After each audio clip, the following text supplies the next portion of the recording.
আসসালামু আলাইকুম। ভালো আছেন সবাই? আলহামদুলিল্লাহ, আমিও ভালো আছি। তো এই যে আমি এই গাছের সাদা জবার ডাল লাগিয়েছিলাম এটাতে, তো আমার 4টা ডাল ঠিক মতন হয়েছিল। একটা ডাল মানে একটা গাছ আমি একজনকে দিয়ে দিছি। এখন আমার অলরেডি জবা গাছ আগেরও 2টা আছে, ওইগুলারই যখন রিপোর্ট করার সময় ডাল কেটেছি, এটা সেই ডালগুলার থেকেই হয়েছে। তো এখন আমি এই 3টা পটে রাখবো, কারণ প্যাকেটটা ছিঁড়ে গেছে, তো যার জন্য আমি এখন এগুলোকে এটার মধ্যে লাগিয়ে দিব। কারণ জবা গাছটা মানে যেভাবে লাগান না কেন, মানে জবা গাছটার ফুল আসবেই, মানে ফুলগুলো দেখলেও না ভালো লাগে। ছোটো পটেও জবা গাছ হয়, একদম যে বড় পটেই লাগাতে হবে এমন কোনো কথা নেই। আর আমি কিন্তু এই যে একটা প্লাস্টিকের জারের মধ্যে কিটক্যাট চকলেটের যেই প্যাকেটগুলো থাকে না, আমি ওটাতেই বালু ভরে এই গাছের ডালগুলো লাগিয়েছিলাম। তো ডালগুলো হয়ে গেছে। তো এবার যখন আমি আবার ডাল লাগাবো, আমার এক বোন আমাকে বললো যে সে দেখতে চায়। তো আমি এখন তো লাগাচ্ছি না, আমি যখন লাগাবো তখন আমি আবার দেখিয়ে দিব যে আমি কি প্রসেসে লাগাই। অবশ্য আমি তেমন কিছু করি না, আমি গাছের ডালটা লাগানোর সময় এটাগুলো ভালো মতো অ্যালোভেরা জেলটা দিয়ে নিই, দিয়ে তারপরে গাছটা লাগাই। তো আমি এখন এগুলো লাগাচ্ছি। তো জবা গাছ লাগানোর আমি আপনাদেরকে 2টা প্রসেসই দেখাচ্ছি। একটা হচ্ছে দেখেন, আমি এটার নিচে ইটা ইটা সুকি বলে না, ওইটার 3টা ছিদ্র ছিল, ওটা 3টার মধ্যে 3টা দিয়েছি। আর এটার ভিতরে একটা চারা দিয়েছি, কারণ এটা ছিদ্রে একটাই, যার কারণে আমি এটার মধ্যে একটা চারা বসিয়ে দিছি।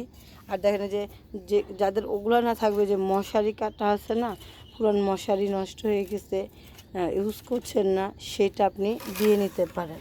সে মানে আমি আপনাদেরকে সবভাবে দেখায় দিলাম যে আপনি যেইভাবে আপনার কি লাগান, কারণ এই 3ভাবেই আপনি করতে পারেন। এটার দিতে পারেন, চারা দিতে পারেন, মশারি দিতে পারেন। এগুলাতে পানি নিষ্কাশন ব্যবস্থাটা যাতে ভালো থাকে, সেটা জবা গাছ হোক আর যে কোনো গাছ হোক। কারণ পানি বের হতে না পারলে ফাঙ্গাসের সৃষ্টি হয় শিকড়ে, আর তখন ফাঙ্গাসের থেকেই গাছ মরে যায়। যার জন্য আপনার পানি নিষ্কাশন ব্যবস্থাটা অবশ্যই আপনাকে ভালো রাখতে হবে।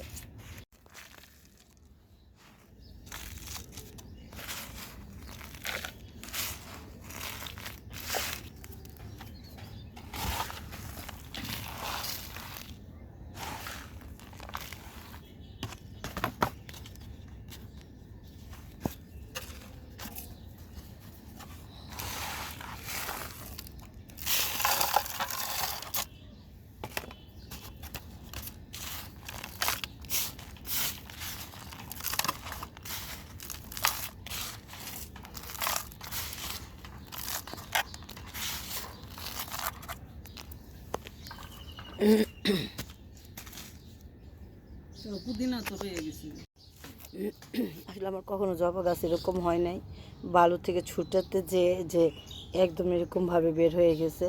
আমি চেয়েছিলাম একটু বালুটার সাথে থাকতে, তো আমার 3টা গাছ এভাবে বালু থেকে পুরো একবারে বের হয়ে গেছে এটা খোলার সাথে সাথে। আমি জানি না এগুলো টিকবে কি না, তবে আমি লাগাচ্ছি আল্লাহ ভরসা যে টিকবে, কারণ আমি কোনো একটা শিকড়ও ছিঁড়িনি। কিন্তু দেখেন মাশাআল্লাহ, শিকড়গুলো অনেক।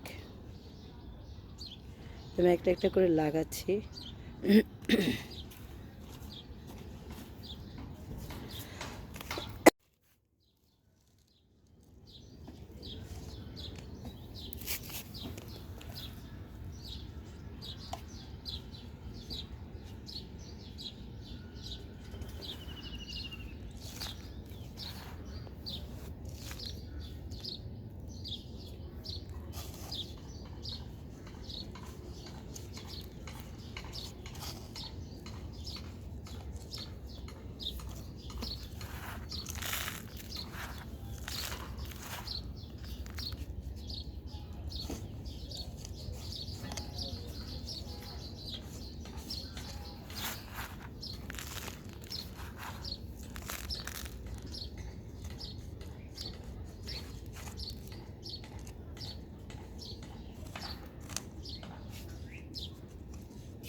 এখন আমি গাছে গোড়া পানি দিয়ে দিব, পানি দিয়ে এটা একটা ছায়া ছায়া যেখানে আছে সেখানে রাখবো, যাতে করে রোদের তাপে যাতে গাছগুলো মরে না যায়। তো আমি লাগিয়েছি, আমি দেখি যে আমার গাছগুলো হয় কি না। আমি আবার যখন গাছগুলো ঠিক হয়ে যাবে আরেকবার আপনাদেরকে আমি দেখাবো। আসসালামু আলাইকুম।